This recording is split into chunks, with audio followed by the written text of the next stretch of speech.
ભરૂચની કંપનીમાં ગેસ લીકેજની ઘટના બની।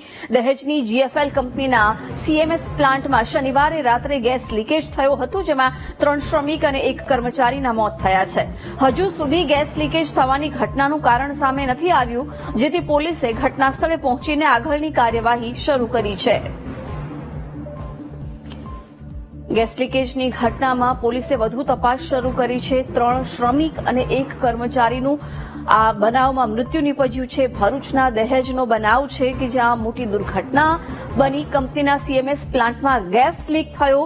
જીએફએલ કંપનીમાં ગેસ લીકેજને કારણે 4 લોકોના મૃત્યુ નીપજ્યા છે। 3 શ્રમિક અને 1 કર્મચારીનું મૃત્યુ થયું છે। ભરૂચના દહેજનો બનાવ છે। જો કે કયા કારણોસર આ દુર્ઘટના બની તે કારણને લઈને અત્યારે તો પોલીસે વધુ તપાસ શરૂ કરી છે। કંપનીના સીએમએસ પ્લાન્ટમાં ગેસ લીક થયો હતો, જેમાં 3 શ્રમિક અને 1 કર્મચારીનું મૃત્યુ નીપજ્યું છે। ભરૂચના દહેજમાં આ દુર્ઘટના સર્જાઈ છે। પોલીસે ઘટના સ્થળે પહોંચી કારણ જાણવા માટેની તપાસ શરૂ કરી છે। જીએફએલ કંપનીમાં ગેસ લીકેજથી 4 કર્મચારીના મૃત્યુ નીપજ્યા, જેમાંથી 3 શ્રમિક હતા। હાલ તો બનાવને લઈને વધુ તપાસ શરૂ કરવામાં આવી છે। પોલીસ ઘટના સ્થળ પર પહોંચી છે અને તપાસ શરૂ કરી છે। વિગતો સાથે સંવાદદાતા નિર્મલ જોડાઈ ગયા છે। નિર્મલ, જે પ્રકારે ગેસ લીકેજની ઘટના બની, 4ના મૃત્યુ નીપજ્યા, પોલીસે વધુ તપાસ શરૂ કરી છે, શું અપડેટ છે?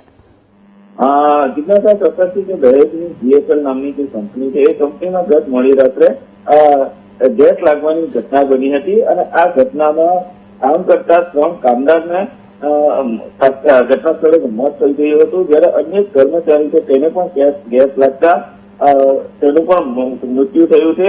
હાલ તો પોલીસ ઘટના સ્થળે પહોંચી અને જે મૃતક છે મૃતકને પોસ્ટમોર્ટમની પ્રક્રિયા હાથ ધરી છે અને કયા કારણોસર આ ગેસ લીકેજ થયો છે અને આ ગેસમાં કઈ રીતે આગળની કાર્યવાહી હાથ ધરવાની હોય છે તેની હાલ પોલીસ તપાસ કરી અને કાર્યવાહી હાથ ધરી છે। બિલકુલ નિર્મલ, આભાર જાણકારી માટે।